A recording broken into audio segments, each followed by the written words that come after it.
The revival of the Khoisan movement since the early 90s continues to gain momentum.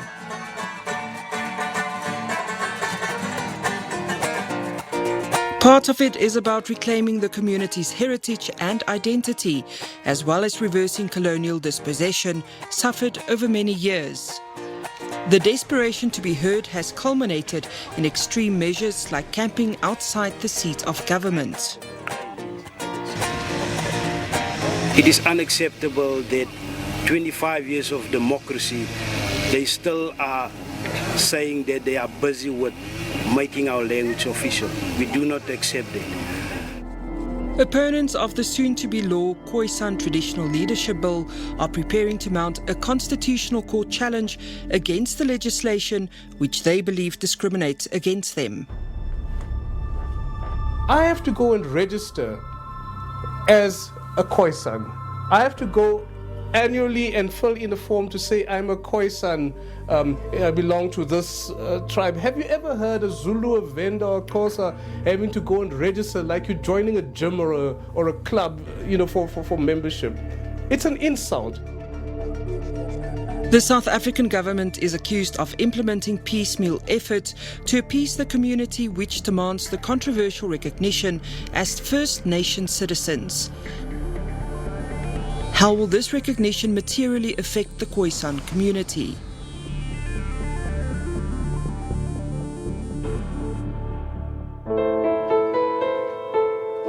My name's Logan Mcmanafeld. I've been born and raised here in Roodepoort, Davidsonville, in Johannesburg. But I'm actually the eldest son out of the 3 siblings that we are, right? Raised by a single mother and by my grandmother, obviously.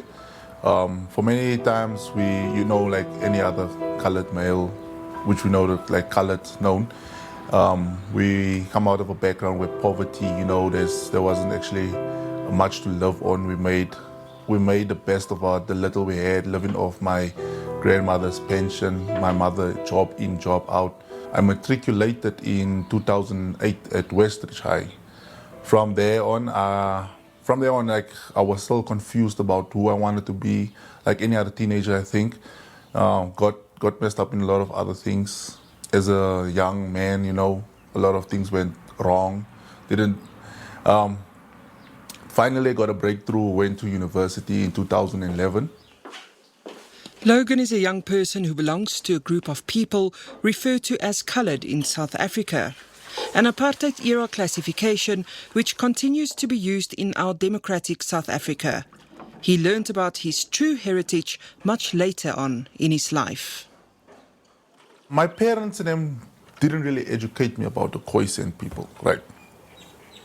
We were educated about us in school, but as time went on, obviously the older people would tell you about the descendants of Khoisan, where they come from, and when you listen to these stories, it's actually very, how can I say, intriguing and exciting at the same time, because this actually makes you feel I actually come from somewhere.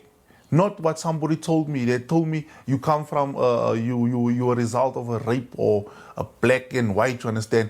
Not someone that told me because they heard that from a white guy who wants to tell our history. He says after losing some jobs because of a preference for candidates referred to as black Africans, Logan found a job at a training centre. He says he is determined to know more about his roots. There's no engagement in that education engagement where you can even see the government comes into play. Like they have more arts and culture events about the Zulu people, the Venda and all that stuff. But if you come to our place, they don't come and teach us that. Not even our own people tries to educate us about this, you understand? So yeah, it makes me feel like I do want to trace back where I come from, who I really are, who am I? Because that's the first thing in life, who you are and where you're going to go to in life. It's not very easy because first of all, I had to fight with the mindset that I was born and was told that I'm a colored.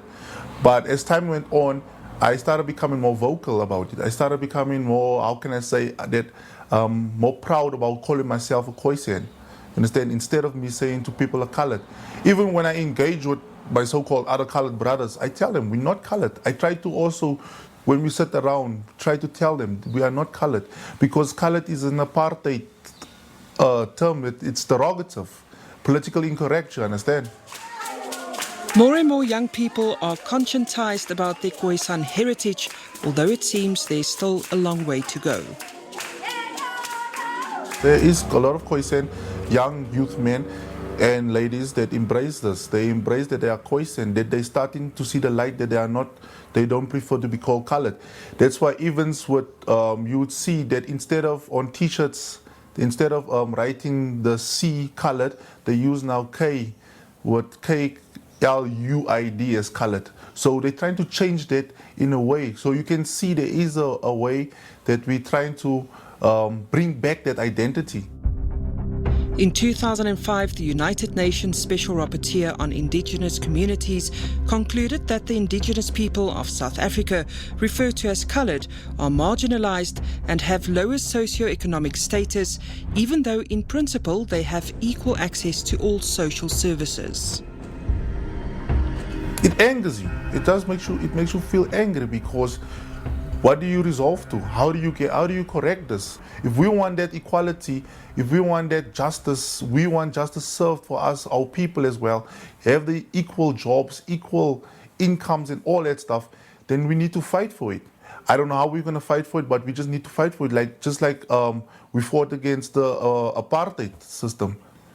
They're afraid to give us the recognition, because if you say we are the indigenous people of South Africa, that means we are the rightful custodians of this land. Logan believes that until they are recognised as indigenous people, they will continue to suffer exclusion and low economic status as a community. My wishes is for us to get our recognition that we deserve, the identity to be restored, and for us to be empowered not only financially, but in our culture, to embrace it in everything, so we can also be celebrated just like every other culture has been celebrated in this country. That's my wishes, so we can all just be equal.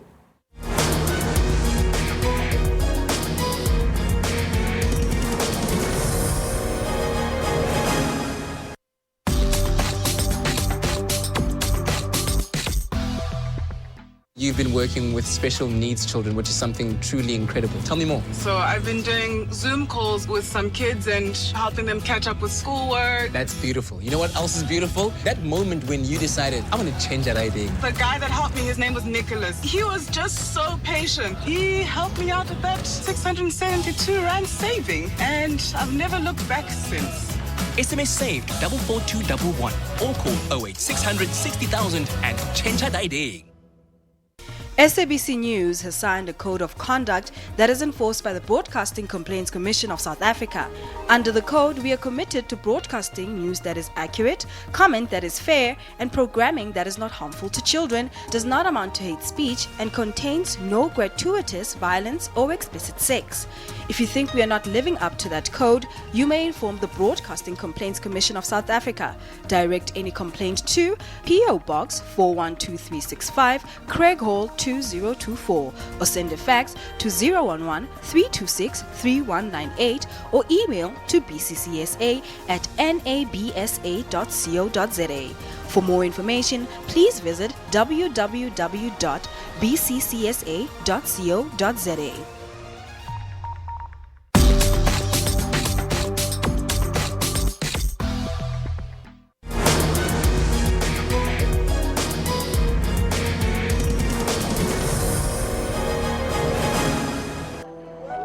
Johannesburg, a cosmopolitan city which has always been known as a melting pot of cultures. In this vibrant metropole and in other cities and rural areas across the country, there are people who identify as Khoisan. There are no statistics that tell how many people identify as Khoisan, a legacy of the past which disregarded their existence. A few kilometers away from the hustle and bustle is Jackson's Drift, a farm recently declared as a heritage site by the Department of Arts and Culture, apparently the first of its kind.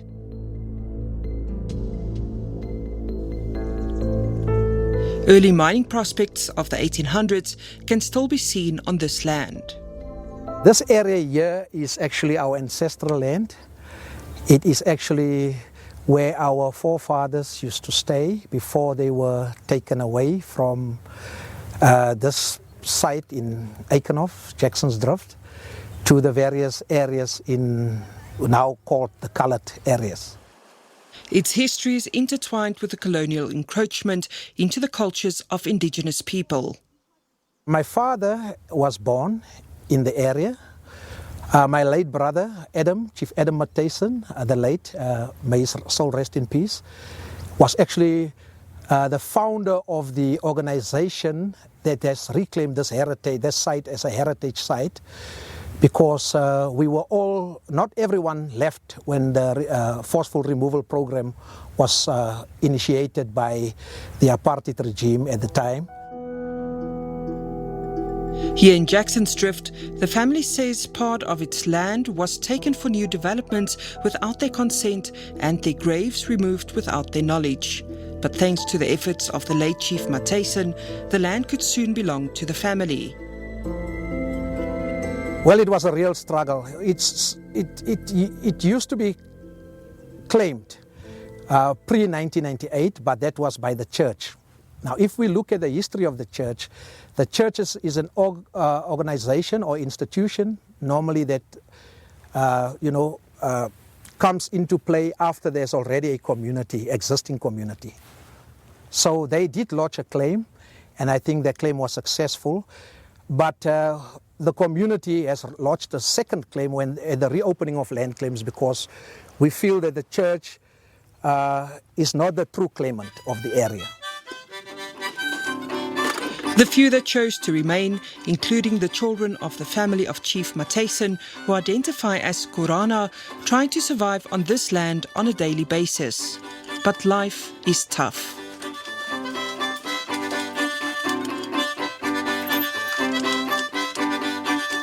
Lot was still sitting after they've been removed here, have never been found any shelter, in this new coloured areas. And they were sitting in backyards while we had open lands here where our people could have made a living. They were sitting there unemployed, in abject poverty, and so on.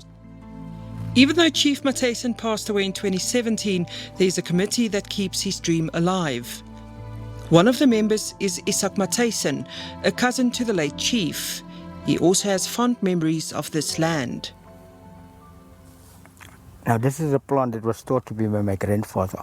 Now this plant was used on open wounds, and at the age of 6, when we used to go to school, the first year that we go to school, then my grandfather would, at the first weekend of that year, would take you out to the rock garden, and at the rock garden, which was used to house all the medicinal plants, which was the chemist at the time of the family, then he will teach us each and every plant.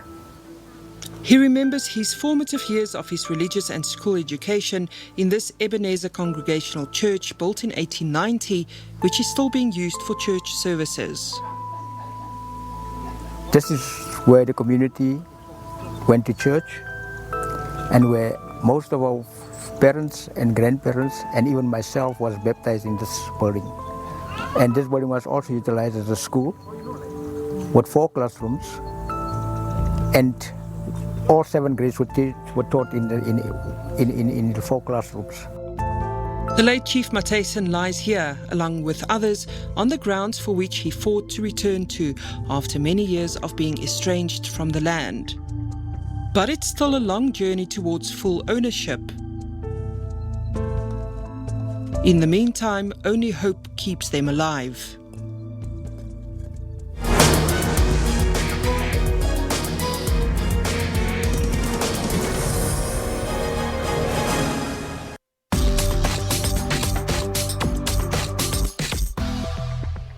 Today, my mom gave me the keys to our family's old car, so I can help out as much as I can too.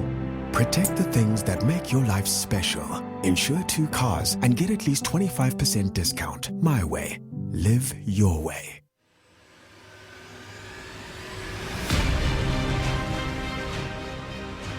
Having grown in an entrepreneurial family, it is no wonder that Shoki Matsi had no trouble venturing out on her own when the time came. But instead of following her mother's footsteps of fashion, she chose to go into construction. I was raised by a very strong, independent businesswoman. That's where my love for business began. Experts forecast that South Africa's construction industry will contract by 14.3% this year. Although this is a bleak outlook, Matsi is not deterred. The industry has been tough. You have major corporations, major construction companies letting go of the construction aspect of their businesses because it has been doing so badly.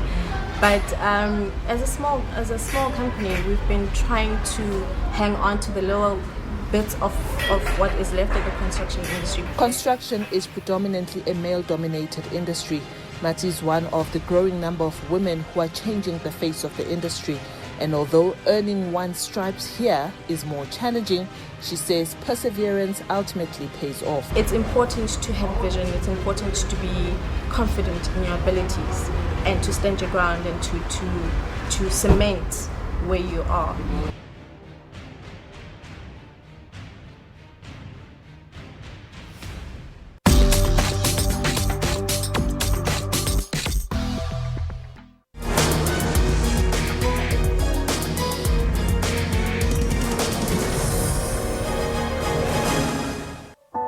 The Kalahari in the Northern Cape, the ancestral land of the Khumani Sun. Like many other tribes in the country, they have been pushed from the Western Cape and decimated by the colonialists.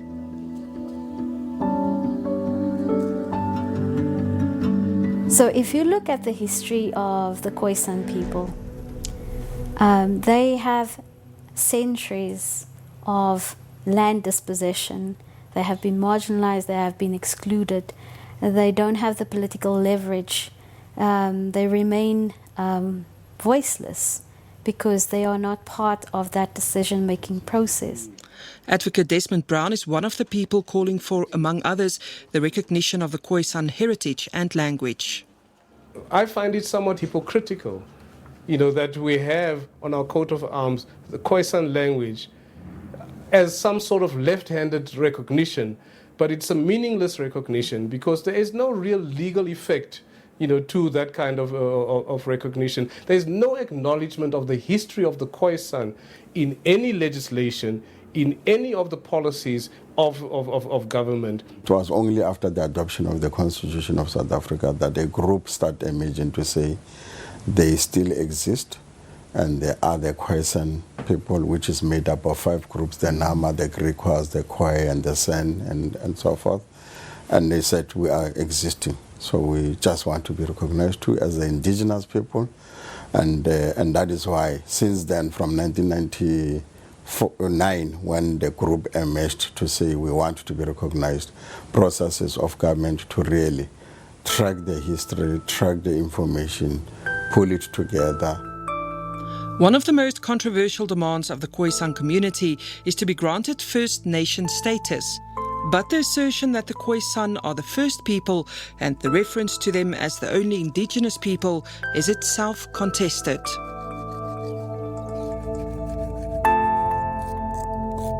I think there must be a principal acknowledgement that the Khoisan people were the first people who were dispossessed of land in this country. There must be an acknowledgement in principle that there has to be some form of reparation for that dispossession. It's a difficult conversation to have, but it's a conversation that must be had. But if you go to the International Labour Organization, the First Nation status, it means they must have their own state, they must have their own currency, they must have their own flag within a country. And we then said, but that does not apply and doesn't arise in South Africa or else in Africa for that particular matter, because we are all indigenous to Africa. We are all born and bred in Africa. There were no borders in Africa at the time. And then people could migrate depending on where water and grazing land was. Some in the community are disheartened that in post-apartheid South Africa, they are still being referred to as coloured. They also complain about what they believe to be a lack of genuine engagement on land restitution for the Khoisan. Why should I accept being a colored when a colored is a non-entity? When there is no definition, even in post-apartheid, South Africa, for this thing called a colored. Why should I be happy with this identity which says I am nothing, I am nobody, I don't belong? For example, if we have to allocate land for development, that colors are going to live there, Africans are going to live there. And even that use of the word African is problematic because I am African. I don't come from anywhere else. How can I not be African when you found me here? It's the continued dispossession. Because if one looks, for example, at the Freedom Charter says South Africa belongs to all who live in it. When was I consulted to say that anybody who comes to South Africa can share in my land? Recently, the Human Rights Commission held hearings on the issues of the Khoisan and made recommendations. The question was around land, so about land, recognition of identity, language, and culture. But in many cases, people did raise it to say, I didn't get a job because I'm a Khoisan. I didn't get a house because I'm a Khoisan. And in our investigation, it's not so much that they didn't get a job or didn't get a house. It was all about service delivery, and not so much as a Khoisan. So it is around language. It's around recognition of leadership, traditional leadership. It's around the land issue. It's around the cultural issues, and of course, for the whole history and heritage of the Khoisan to be recognized. They gave the state 12 months to implement the recommendations in the report, including the obligation to respect and protect the rights of the Khoisan. While some have welcomed the Khoisan Traditional Leadership Bill, others object to it as discriminatory and as a perpetuation of their inequality. They intend approaching the Constitutional Court to oppose it. This matter has divided the community. If you don't address the constitutional issue, the failure to recognize Khoisan constitutionally, patching up with a bill which really tribalizes Khoisan and diminishes the issue of Khoisan recognition to a simplistic tribal identity, a traditional identity, you're not going to solve the problem. On a more superficial level, if one just look at the mechanics of the bill itself, if you look at the provisions of the bill itself, firstly, it makes a big distinction between African, as is fashionable to say, African traditional leaders and Khoisan traditional leaders, because there's provision made for kings, in terms of the African traditional leaders. But the highest level of leadership amongst the Khoisan is a senior traditional leader. Why would you have this difference? Because if you recognize the authority of a Zulu king, why would you not recognize the authority of the most senior leader in the Khoisan? There are discrepancies in the bill. If you look at the first couple of pages of the bill where it speaks to what traditional leadership have to do in terms of proving who they are in order to be recognized as a chief or as a king, as a queen, then for Khoisan it is very different. They stop short of asking for a blood test. The bill intention is after recognition, we will then have to establish a commission that then begins to receive evidence and requests of settlement of areas where they will want to establish their own traditional communities, like you have with all Africans, indigenous groupings. They have traditional and ancestral land where they can be under a particular chieftainship and where they can then practice, promote, and live the way they are able to promote their cultures, traditions, where they will also be able to ensure that their language survival in the schools and also in the national space is one of the part of those languages. And therefore the intention of the bill is to give all similar rights to all.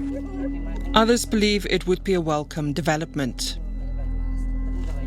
That bill will definitely have a positive impact on us. But on the other side, it will also draw a line between what we call those people that take chances, you know. It will draw a line. Because you can't go now out and claim that you have 200 communities. You stand as a leader. No, no, no. You must provide history. Support for the language and our culture. It also gives the broader community an opportunity to feel they are valued as the people they really are, so that they can kind of decolonize themselves and discard of labels that has been given to them. In 2015, Katrina Eso was chosen by the Ngqe family as their leader, becoming the first woman leader of her tribe in living memory. She's known as Xu in the ancient Xu language, meaning leader or queen. 2 years later, the elders of the Hanesep Kruiper chose David Karisep to succeed the legendary David Kruiper. They will have to prove their claim to the throne. Die Ngqe het gesien, hulle wil 'n leier hê. En hulle het my verkies dan as 'n leier. En die Ngqe het bymekaar gekom en hulle het gesien, hulle maak my 'n leier vir hulle. So ek weet nie, daar kan niks, kyk dit staan uit die kultuur uit van die Bushman. En hulle het gevoel, ek moet die leier vir hulle wees.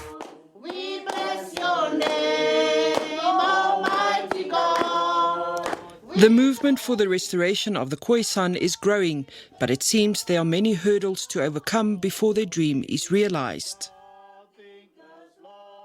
I will forever remain hopeful because we have a history of very difficult, decisions. The uprisings, in so-called colored townships are not accidental. They are not accidental. It is as the result of real grievances about identity, about recognition, about the allocation of resources. The restoration of the Khoisan is real. It has to happen.